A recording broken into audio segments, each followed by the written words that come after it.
Kalau kita bicara soal kesulitan ekonomi saat ini, situasi kesulitan ekonomi saat ini bukan hanya dialami oleh Indonesia, tetapi dialami oleh seluruh dunia. Karena apa? Kesulitan ekonomi saat ini terjadi bukan karena faktor ekonomi itu semata, tapi karena faktor adanya pandemi. Dan pandemi ini mengglobal. Ada 215 negara yang semuanya terkena. Dan kemudian kinerja ekonomi yang tadinya normal berjalan seperti biasa, kemudian mengalami kesulitan karena masyarakat harus berkumpul, melakukan aktivitas, melakukan kegiatan sosial ekonomi mereka yang mempunyai dampak ekonomi menjadi tertahan. Ini situasinya.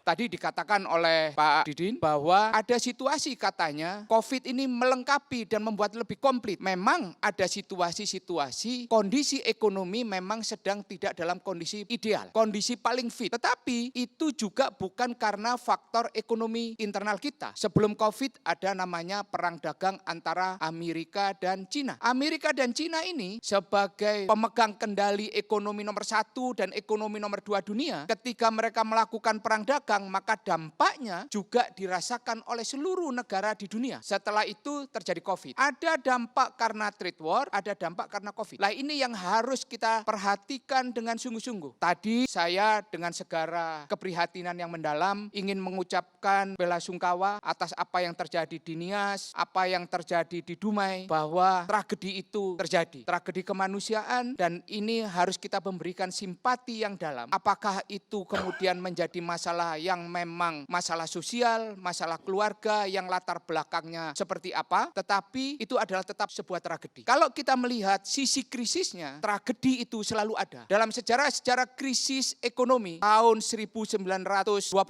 sampai sekitar 1932, ketika krisis di Amerika yang dinamai The Great Depression, tragedi itu juga sama terjadi. Bagaimana orang tidak bisa makan hari ini dan sebagainya. Tetapi kita bersyukur pada situasi saat ini, krisis karena pandemi ini, kondisi ekonomi kita masih bisa berjalan lebih baik dibandingkan dengan negara-negara yang lain. Kalau kita membuat perbandingan, kita harus membuat perbandingan yang tolak ukur perbandingannya itu sebanding. Bandingkan Indonesia sebagai negara anggota G20 dengan sesama anggota G20 lainnya. Sebagai negara emerging market, bandingkan dengan negara emerging market lainnya. Contoh, kita turun di kuartal yang kedua 5,32. Kemudian di kuartal yang ketiga 3,49. Bandingkan dengan India yang lebih dari 10% penurunan ekonominya. Bandingkan dengan Turki, bandingkan dengan Afrika Selatan, bandingkan dengan Brasil, bandingkan dengan Rusia sebagai sesama negara emerging market. Situasi ekonomi Indonesia bahkan yang negatif 3,49 itu masih dianggap lebih baik. Bahkan nomor 3, nomor 2 kalau di emerging market di negara G20 setelah Cina. Kalau Vietnam karena dia bukan anggota G20. Dan ini menunjukkan bahwa kinerja ekonomi Indonesia itu lebih baik dan mempunyai nilai-nilai yang bisa kita bawa menuju ke perbaikan yang ke depan. Contoh, untuk mengatasi kemiskinan, pemerintah mengalokasikan dana yang sangat besar sekali untuk mengatasi bantalan supaya orang miskin itu tetap bisa mendapatkan bantuan dari negara. Tidak lahir kemiskinan-kemiskinan baru. 203 triliun dana bantuan sosial, misalnya untuk PKH, untuk bantuan pangan tunai, kemudian untuk bantuan pangan di sekitar Jabodetabek dan sebagainya. Ini diluncurkan oleh pemerintah untuk mengatasi hal-hal tersebut. Ada program-program yang secara struktural itu berjalan berkesinambungan. Tidak hanya ketika terjadi COVID, tapi juga berjalan ketika program pemerintah itu dibuat jabarannya di dalam APBN kita. Karena permasalahan saat ini terjadi karena masalah pandemi, maka pemerintah meningkatkan anggaran yang luar biasa untuk kesehatan. Sekitar 87 triliun anggaran disiapkan oleh pemerintah untuk mengatasi pandemi itu sendiri. Total ada 695,2 triliun dikeluarkan pemerintah. Program-program pemerintah harus tetap berjalan. Pemerintah bukan berarti kemudian tidak fokus mengatasi kemiskinan, tidak fokus mengatasi masalah sosial, masalah kesehatan. Karena kalau kita ingin ketika COVID ini bisa kita atasi, kemudian kita tetap pembangunan itu tetap berjalan, maka proses pembangunan yang lain harus tetap dijalankan. Kemudian seakan-akan kita fokus hanya pada pada kesehatan, pada kemudian masalah sosial, masalah pangan saja yang tadi disebut oleh Bang Rizal. Terus kita tidak fokus urusan yang lain, berhenti pembangunannya. Setelah COVID-nya selesai, masa kita kemudian memulai dari nol kembali untuk anggaran-anggaran yang seperti itu? Ya tidak, karena ingat saat ini Indonesia sebagai negara anggota G20, peringkat nomor 15, semua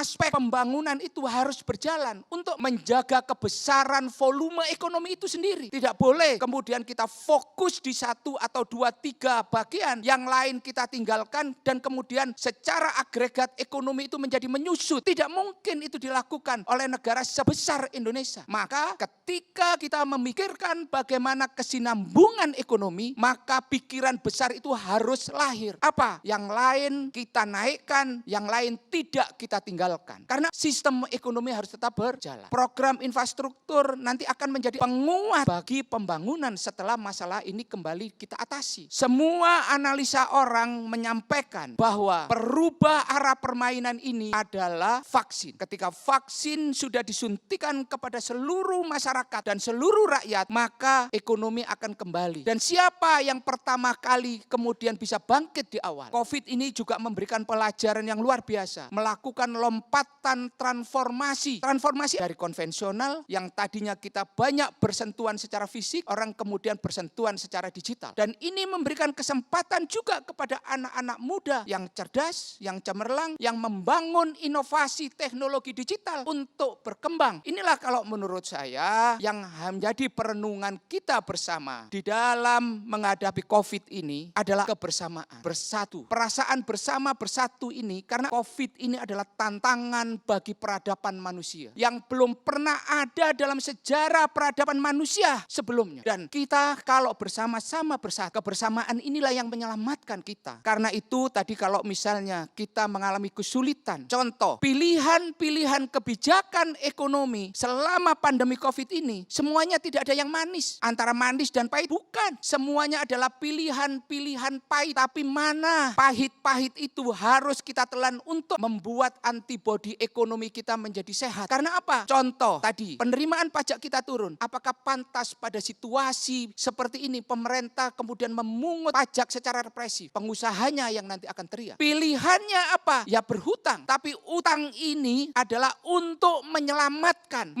perekonomian. Karena dipakai untuk bantuan sosial, dipakai untuk mengoperasionalkan ekonomi negara, membayar gaji polisi, gaji guru, tenaga kesehatan dan sebagainya. Lah inilah kalau menurut saya perdebatan kita ini adalah perdebatan tentang substansi ekonomi di dalam situasi yang tidak normal, dan itu semuanya adalah pilihan sulit. Pemerintah melakukan langkah-langkah substansial untuk yang miskin tetap merasakan kehadiran negara, kemudian kemiskinan baru tidak lahir, tapi kemudian ekonomi tetap bisa berjalan dan dioperasionalkan untuk bagaimana transformasi ini berjalan. Setelah COVID bisa diatasi, kita bisa menjadi negara yang lompat pertama menuju ke arah perbaikan. Baik. Itu Bang. Terima kasih.